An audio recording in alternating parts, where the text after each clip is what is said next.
안녕하세요. 북만남 대림입니다. 반갑습니다.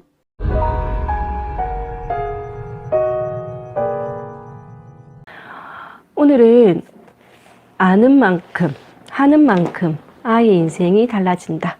야무진 부모 노릇이란 책을 가지고 여러분하고 함께 책을 읽어볼까 합니다. 제가 둘째 아이한테 감기가 옮았어요.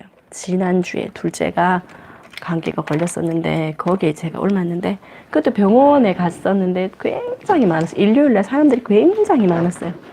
사람이 굉장히 많았는데 아이들은 그냥 신랑이 보고 있었고 저는 앉아서도 제가 책을 좋아하니까 책을 막 이렇게 읽고 있었는데 저희 건너편에 앉아있던 어떤 애기 엄마와 할머니가 계셨는데 그 애기 엄마한테 할머니가 막 타박을 하시는 거예요. 너도 책 좀 사서 읽어라. 어? 그러니까 그 분이 안 그래도 오늘 시내 가서 책 사려고 한다. 저 너무 부끄러운 거예요. 너무 민망한 거예요. 마치 제가 책 읽는 행동이 그 할머니 눈에 보였고 그렇지 않은 아이 엄마를 타박하는 것 같은 그런 느낌이 들어서 너무 조금 속상하더라고요. 근데 그때 어떤 생각이 들었냐면 그때 그 애기 엄마가 안고 있는 아기는 정말 어린 아기였거든요. 저렇게 어린 애기 엄마가 어떻게 책을 읽을 수 있는 시간이 있나? 없어요.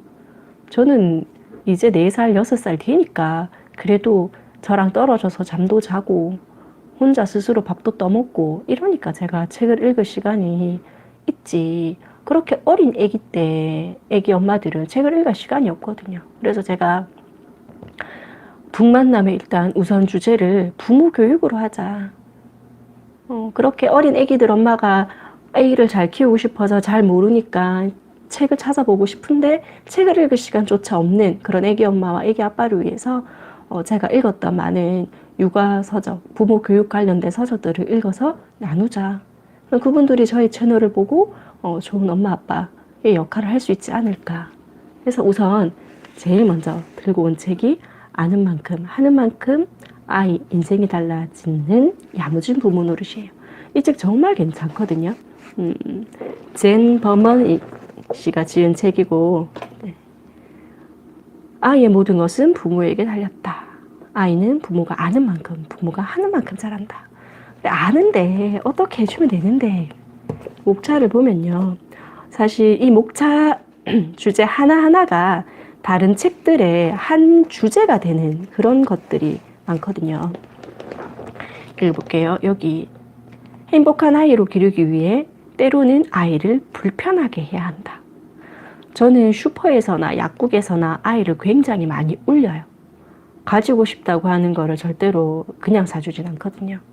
용돈을 모아서 사게 하거나 그러면 주변에서 제일 저를 힘들게 하는 사람은 우는 아이보다 주변에 있는 사람들보다 가까운 사람, 저와 가장 가까운 사람들이 저를 힘들게 해요. 고마 사줘라. 그거 얼마 한다고. 이렇게. 제가 교육하고 있는 건 그 사주기 위한 비타민 내지는 장난감 몇천 원, 몇만 원 하는 그게 아까워서가 아니라 이 아이 인생에서 만족을 지연할 수 있는 능력을 길러주고 있는 교육의 순간인데 그렇게 막 가까운 가족이 저와 함께 그 장소에 있는 그 가족이 막 말릴 때 정말 좀 힘들어요. 네. 그리고 저는 그렇게 가게에서 막 울고 이러면 사실 가게 영업 방해하는 거잖아요. 그죠? 그러면 정말 죄송하다고 그 주변 사람들에게 양해를 구하고 다 마무리가 되면 또 사과도 하고 나오기도 합니다. 맞는 말인 것 같아요. 행복한 아이를 기르기 위해서 내가 그 순간 모든 사람들이 나를 쳐다보고 있는 그 부끄러운 상황을 이겨내야 돼요. 그리고 아이를 불편하게 해야 하는 거예요.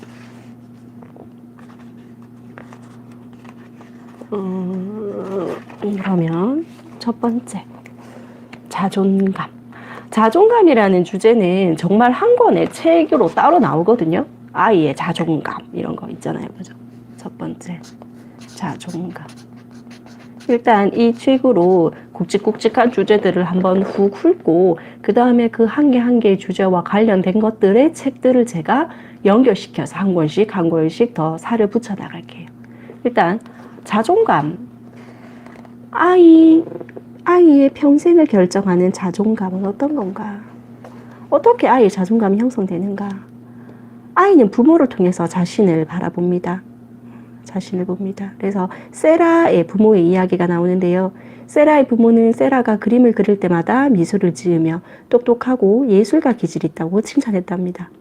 세라의 상상력을 감탄하면서 의욕을 북돋아 주었는데요. 이런 부모의 격려가 세라는 긍지를 느꼈고 스스로 창의력을 지녔다고 생각할 수 있었대요.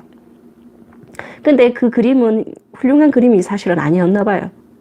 세라가 그린 보라색 나무와 녹색 구름을 보고는 틀렸다라고 하거나 훌륭한 예술가가 될 거라고 말을 사실 다른 사람들은 못했을 거래요. 근데 세라는 그런 상상력을 기반으로 부모의 그런 격려를 기반으로 지금은 추상화, 전 세계 화랑에 추상화가 전시되어 있다고 합니다. 심리학적으로 부모는 자녀의 모습을 비추는 거울이고요. 이 거울이 깨끗해야 되겠죠? 깨끗하고 있는 모습 그대로를 비추어 주어야 되겠죠? 그래야지 아이가 자기를 온전히 사랑하고 자기의 자존감을 잘 형성할 수 있겠죠. 아이는 부모를 보면서 자신이 누구고 어떻게 세상에 적응하는지에 대해서 배웁니다. 차츰차츰 자라면서 세계가 넓어지고 친구, 친척, 그리고 학교에서 만나는 선생님을 통해서 거울이 점점 커지지만 제일 먼저 거울은 부모입니다. 그래서 다른 윌리엄 시어스 박사가 지은 성공한 아이, 친구 같은 부모가 만든다라는 책에는 이렇게 쓰여 있대요.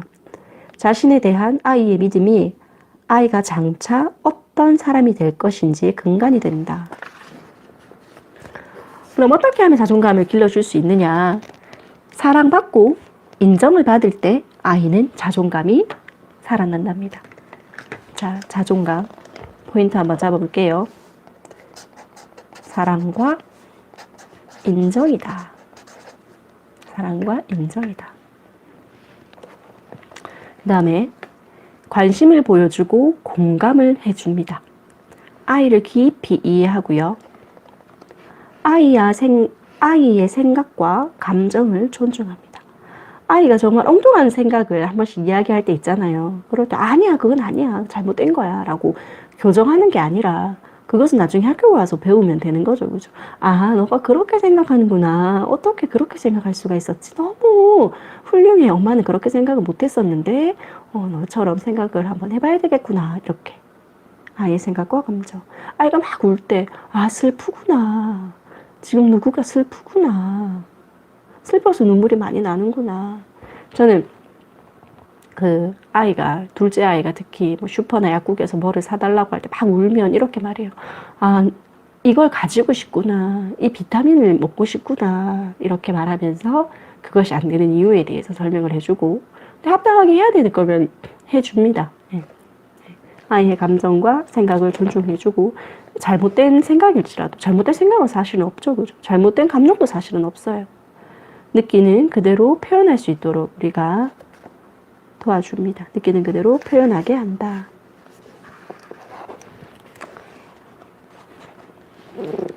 분노나 슬픔을 느낄 때마다 죄책감을 갖는다.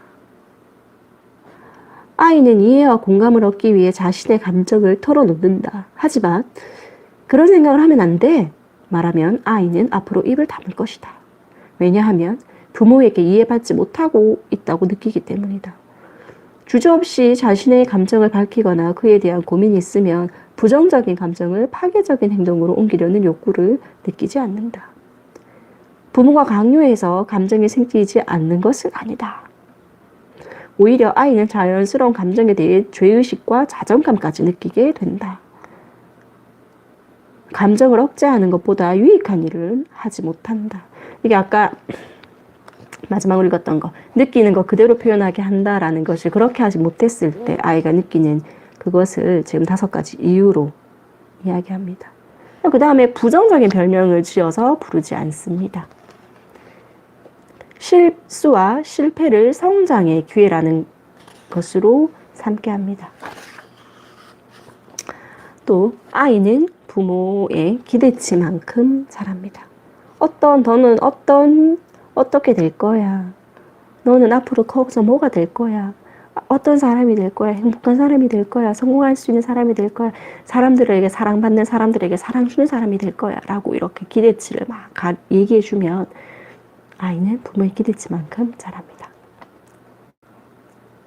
부모가 건강한 자존감의 역할 모델이 되어 주어야 합니다. 엄마가 행복해야지 아이도 행복해요.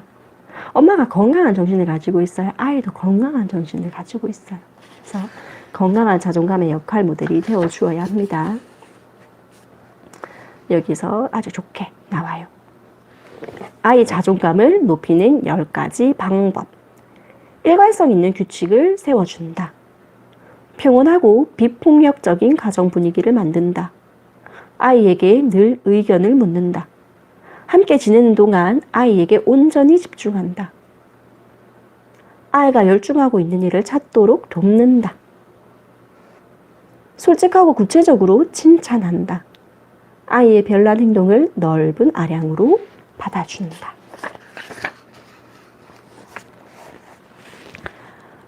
부정적이거나 상처 주는 말을 했을 땐 기꺼이 사과한다.